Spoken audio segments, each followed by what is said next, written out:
When is it a good time to go to their house?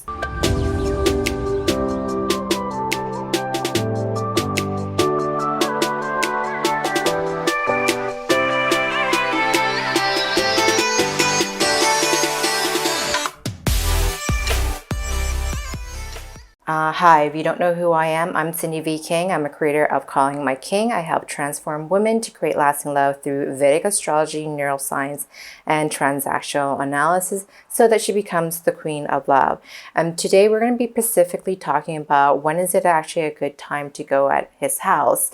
And it's important to go to their house at some point, but I think there's a few things that you want to break down here. And I don't want you to hold high expectations as well. What's really important is to getting to know them. And doesn't matter regardless if you're in their house or not in their house. What's most important that you guys are spending time together and not necessarily has to be in each other's house. I know I can tend to be an introvert person myself. So that necessarily means that I need to get out of my own house to feel comfortable enough to be spending time with them. And the motivation is to go and to get out of your own home and get to know the person in general.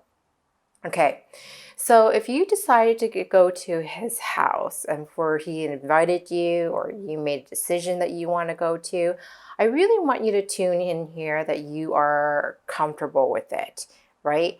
You guys are not really exclusive, right? You guys are just getting to know each other and you're just in the dating stage. And that's important. If you're not comfortable going to his house or the person's house, I want you to listen to your inner voice. That is key here.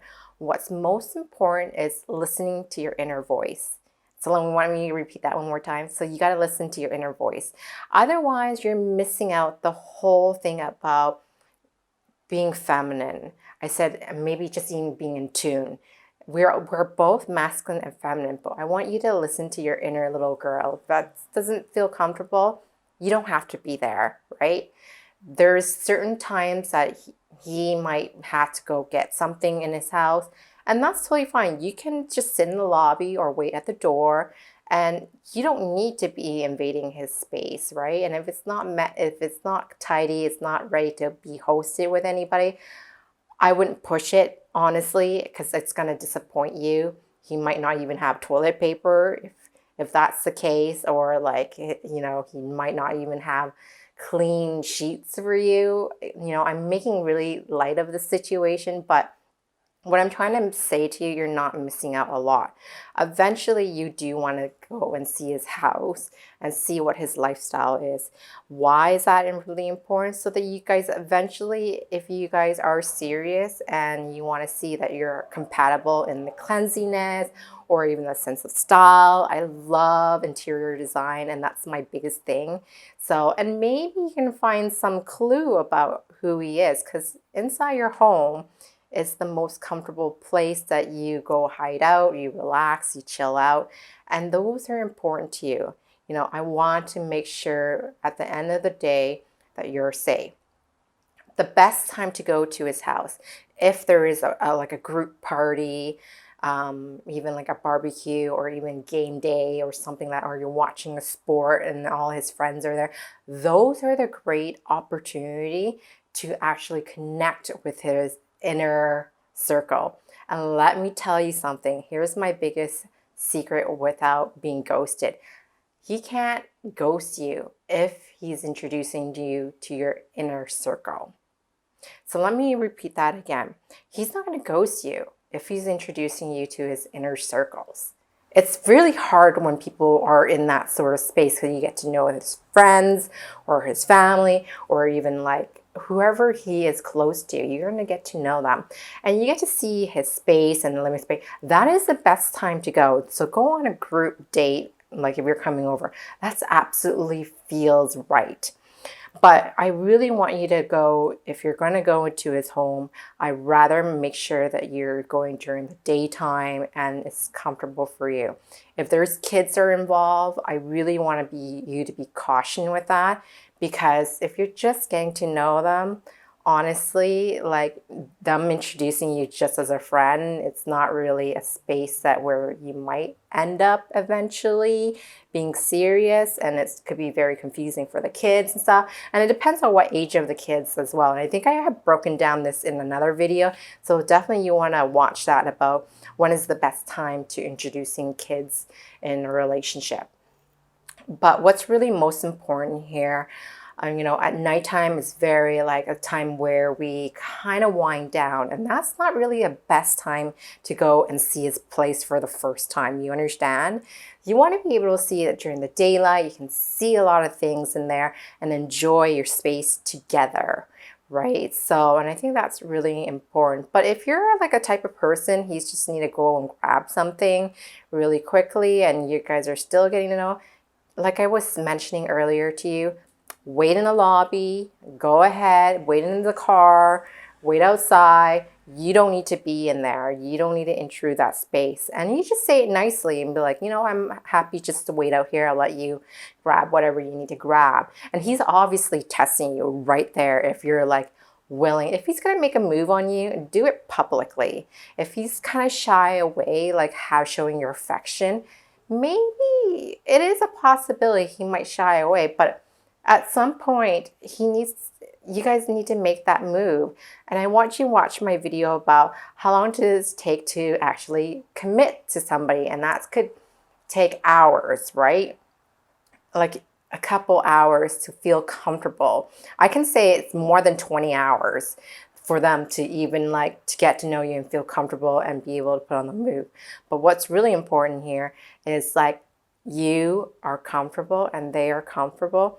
And I think it's really important here if he's like sort of like nudging you to come over at really late at night and stuff like that, and just let him just have that boundaries where you're comfortable and where you're not comfortable. And I think having the topic of a conversation of sex in general is really important as well. And, not a lot of people are comfortable speaking about it, but I think it's really, really important what you're comfortable in the bedroom and what you're not. Not a lot of people really have that discussion. I really want you to understand that you don't want to be either having a casual relationship. That's not who you are. You're not friends with benefits. And if you're a type of person, I'm looking for a committed relationship, and that's really important to you because, you have your youth and beauty. That's what you are, a queen. So you totally deserve to be that, a high value person, and acknowledge and be seen and attitude minute, all that fun stuff in a relationship that needs to come down to.